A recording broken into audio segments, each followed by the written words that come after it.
Sean and I just harvested our scapes, and I'm in the midst of making pesto, and we thought we'd just try to make a quick video because maybe it's helpful to some people. So the day we harvested the scapes, because I knew I couldn't get to the pesto right away, I chopped up as many as I thought we wanted. We donated the rest of them, and I just chopped them up into lengths that could go in the food processor easily and put it in the fridge, and it's been there since our harvest. And now I'm going to use my fire cider, which maybe we could make a video on something like that sometime, that I made last September as the acid in the pesto, because it's a lot less expensive than buying a zillion lemons.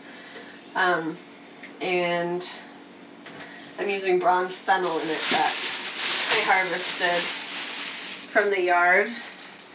And I'm making risotto for us for dinner, and I'm throwing the stems that I'm not putting in the pesto in the stock. So doing a few things at once, or a couple things at once. So I already made some and it's in the fridge, but I ran out of room in the food processor, so I don't use any amounts of anything. I just put as many scapes as I can in the food processor and start pulsing it a little bit, and then pour in some oil.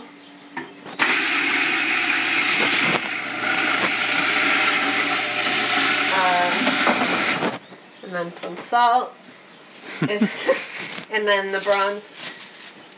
I'm doing it fast because, as everyone probably knows, life always has a million simultaneous things. It's not like, often with the food preservation, it's really a matter of getting it done before the food goes bad, so, and in the midst of everything else.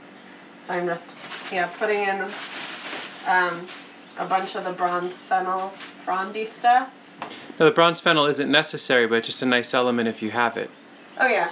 Okay. It's just, I would just throw in any herbs I had. Like, we had harvested that, so I'm putting it in, but maybe I would put lemon balm or mint or dill or just the scapes. Okay.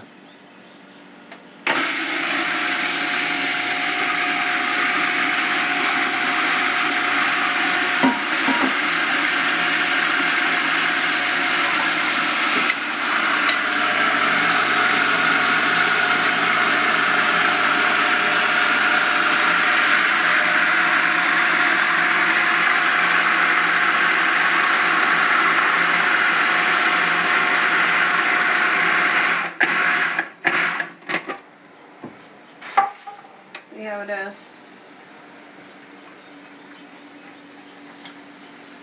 Just needs to be pulsed more, and it needs a little more of the acid, but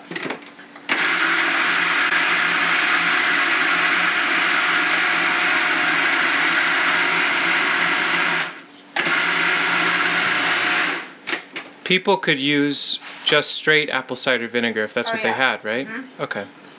Or white vinegar, maybe? Any kind of vinegar.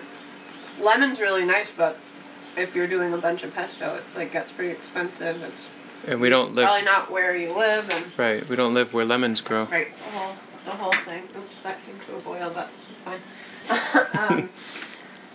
Yeah, and sometimes if it gets sharp tasting because of the garlickiness, or you're using olive oil instead of more neutral oil, like last year it got too sharp and I just added some honey, or you could add sugar a little bit just to even out the flavor. So I don't know, I guess the point is, if you're not messing around in the kitchen, go for it. Well, it's as good as it's gonna get, so. It's good. Pesto, yay! Completely edible. Pizza in the winter, we will be happy with it. You're gonna freeze a bunch of this, right?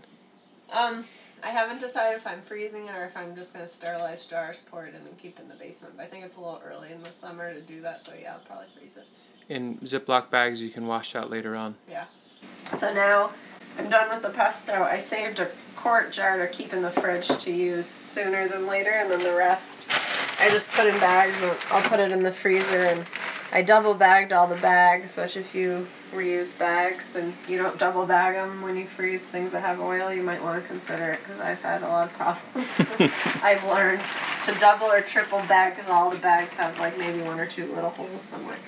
But also I wanted to mention, when I was making the pesto and tasting it and using the vinegar, I thought, oh, the vinegar's totally fine. It's less expensive and everything, but it doesn't lift the pesto the way that a lemon would do.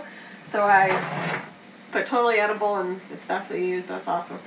But every year I ferment garlic in a brine, and I use the brine in a lot of different things to give flavor. And so I put some of that brine into the pesto, and it completely changed it and made it like deeper and brighter. And so it's just whole garlic cloves that I peel once the garlic's cured, and then I put them in a salt brine that I just do 2 tablespoons of water for every 2 tablespoons of salt for every quart of water, and then let it sit on the counter until it starts getting like a little bit funky-ish, and then I put the lid on and put it in the fridge or the root cellar.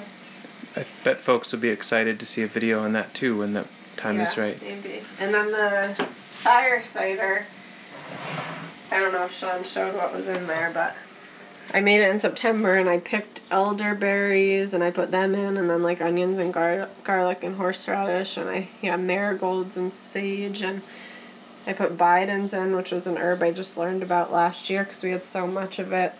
I cooked it as a green a lot last year, so I don't know, loose or whatever you want. Loose and magical.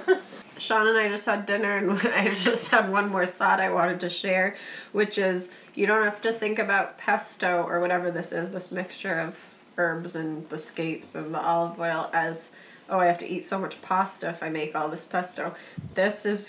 Any pesto I think is really great, like, well, in risotto, which is what we had, that we're now at the tail end of, and mine probably doesn't look great on camera anymore. But in soups and stews, or put into rice when you cook the rice, like with the cooking water with the rice, it's just really versatile. So you could have it as a flavoring agent, not just as like, oh, I have to eat pasta every night to eat all this pesto that I made. So yeah, maybe everyone is already thinking about that, but in case you aren't, there's one more little thing. Good evening.